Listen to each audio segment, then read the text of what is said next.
Imagine this happens on an ordinary Tuesday evening. Dinner is over.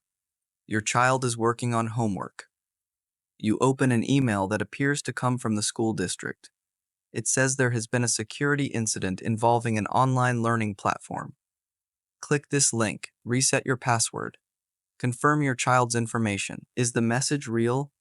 Or is it the second wave of a data breach? That is the new AI economy signal. AI is making it dramatically cheaper to find weak points in software. But schools, hospitals, banks, employers, and government agencies still have to fix those weak points one system at a time. And when the cost of finding holes falls faster than the cost of repairing them, ordinary families may end up paying a new kind of bill. Call it the digital security tax. This is not a new line item on your monthly statement. Nobody is going to send you a bill labeled AI protection fee. The cost may show up in quieter ways. More verification steps, more account lockouts, more identity monitoring subscriptions, more time spent checking whether an email is real, more calls to customer service, more pressure on the banks, hospitals, employers, and schools your family relies on. The headline is about an AI model. The household story is about the rising cost of trust. On April 7th, Anthropic announced Project Glasswing, a cybersecurity initiative built around an unreleased AI model called Claude Mythos Preview. Anthropic is the company behind Claude. But Mythos Preview is not just another chatbot upgrade. According to Anthropic, the model is unusually capable at cybersecurity tasks. It can help identify software vulnerabilities, analyze how those vulnerabilities could be exploited, and support defensive work before similar capabilities become more widely available. Anthropic did not open unrestricted public access. Instead, it gave controlled access to major technology companies, financial institutions, open-source maintainers, and other organizations responsible for critical software. The initial launch group included companies such as Amazon Web Services, Apple, Cisco, CrowdStrike, Google, JP Morgan Chase, Microsoft, NVIDIA, Palo Alto Networks, and the Linux Foundation. Anthropic also committed up to $100 million in usage credits and $4 million in direct donations to open-source security organizations. That should tell you something. Normally, when a technology company builds a more capable product, the business goal is simple: release it, sell it, scale it. This time, the message was different. The capability exists. The defensive value is real, but unrestricted access could also create serious risks, and the important phrase is lower the barrier. For years, sophisticated cyber attacks required a rare mix of time, money, patience, and technical expertise.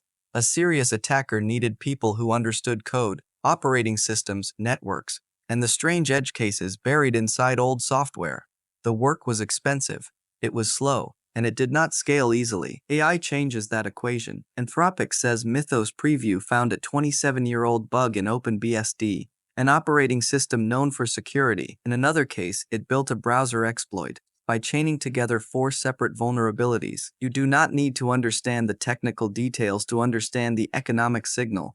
A task that once required an elite specialist team is becoming easier to automate, and that creates the first major turn in this story. The most important problem is not simply that AI can find bugs.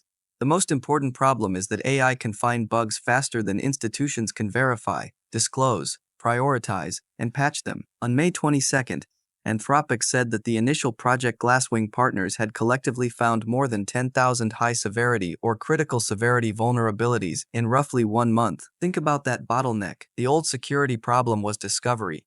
Organizations worried that hidden vulnerabilities could remain buried for years. The new security problem may be backlog. Once AI can surface thousands of vulnerabilities, someone still has to confirm the findings, contact maintainers, write patches, test patches, deploy updates, and make sure the fix does not break something else. The offensive side scales like software.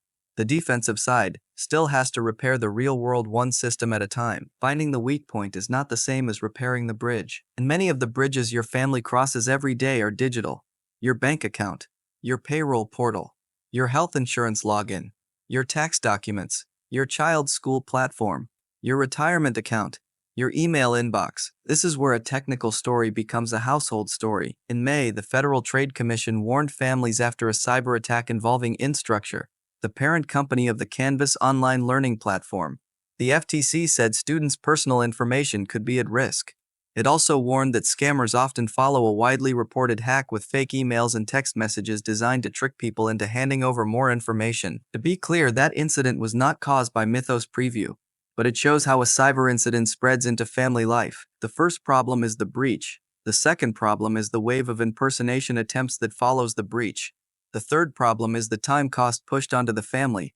A parent has to decide whether a school email is real. A worker has to reset passwords. A customer has to call a bank. A patient has to check an insurance account. A family may need to monitor credit reports, lock down accounts, and explain to a child why a message that looks official should not automatically be trusted. That is the first household ledger, the bills ledger. When people hear the word cybersecurity, they often imagine a corporate technology budget, servers, firewalls, software upgrades, a room full of engineers. But corporate security costs do not stay inside the technology department forever. Banks may spend more on fraud detection, identity checks, and customer support. Hospitals may spend more on recovery planning, compliance, insurance, and system upgrades. Employers may spend more on training, access controls, and monitoring. Schools may spend more on safer platforms, outside consultants, and breach response. Some of those costs will be absorbed by companies. Some may be offset by productivity gains, but some costs can travel downstream through service prices, insurance premiums, administrative friction, and time. That last word matters. Time is a household bill even when nobody sends you an invoice. A 30-minute call to recover a locked account is a cost. An afternoon spent disputing a fraudulent charge is a cost.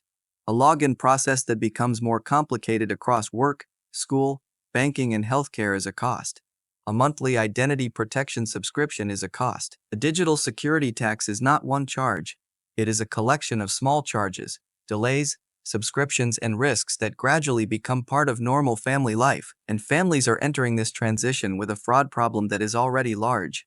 In March, the Federal Trade Commission said consumers reported $15.9 billion in fraud losses during 2025, up from more than $12 billion the year before. Those losses are not all caused by AI. It would be misleading to claim that they are. But they show why a faster and cheaper attack environment matters. Now here is the second major turn. AI is not only a weapon for attackers, it may also become the strongest defensive tool the software industry has ever had. That is the credible counter-argument, and it deserves to be taken seriously. If an AI model can scan old code at machine speed, find vulnerabilities that humans missed for decades, suggest fixes, and help maintainers prioritize patches, then stronger AI could make software safer over time. There is already evidence that AI-assisted defense can reduce costs. IBM's 2025 Cost of a Data Breach report found that the global average cost of a data breach declined to about $4.4 million, down 9% from the year before. IBM said faster identification and containment helped drive that decline. That matters. This is not a one-sided story where AI makes every system less secure forever. The real issue is timing. Attack capabilities and defense capabilities may improve at the same time, but they do not spread at the same speed. The best resourced companies may get advanced defensive tools first. Smaller organizations, local hospitals, school systems, older vendors, and open source projects may need more time to adapt. The risk is the transition period. For a few years, the cost of finding weaknesses may fall quickly while the ability to patch thousands of old systems remains uneven. That is the economic conflict. The offensive side scales like software. The defensive side still has to repair the real world one system at a time. And this transition is moving quickly. On June 2nd, Anthropic said it was expanding Project Glasswing to approximately 150 new organizations in more than 15 countries, beyond the roughly 50 initial partners. The new group includes organizations connected to power, water, healthcare, communications, and hardware. Anthropic also issued a blunt warning. Within 6 to 12 months, it expects many other AI companies to have Mythos-class models. Some may release those models without safeguards strong enough to prevent misuse. That does not mean every hacker suddenly becomes unstoppable. It does mean the clock is running, and that brings us to the second household ledger, the family risk ledger. A middle-class family is not protecting one account. It is protecting a chain of connected accounts. Your email account may be the doorway to reset a bank password. A stolen school record can make a phishing message more convincing.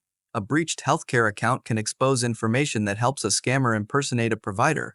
A compromised work account can threaten income, not just data. The household security problem is not one locked door. It is a hallway filled with connected doors. That is why the practical question is not whether your family can become cybersecurity experts. The practical question is whether you can close the easiest doors before someone tries them. The good news is that households do not need frontier AI tools to take useful steps. The basics are still powerful. Start with your primary email account. Turn on multi-factor authentication. Your email is often the reset key for the rest of your digital life. Then protect your banking, retirement, healthcare, and school accounts. Use a password manager. Create long, unique passwords for important accounts. One exposed password should not unlock your entire household. Keep your phones, computers, browsers, and home devices updated. AI may change the speed of vulnerability discovery, but unpatched software still gives attackers an avoidable opening. And when a message claims to come from a school, bank, hospital, or employer, do not use the link, phone number, or contact information inside the suspicious message. Go to the official website. Use a number you already trust.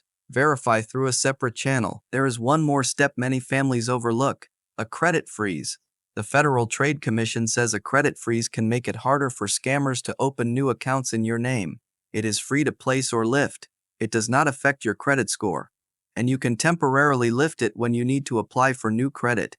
The FTC also says parents can request a free credit freeze for a child under 16. That does not solve every security problem. It does not protect an existing bank account from every kind of fraud, but it closes one important door.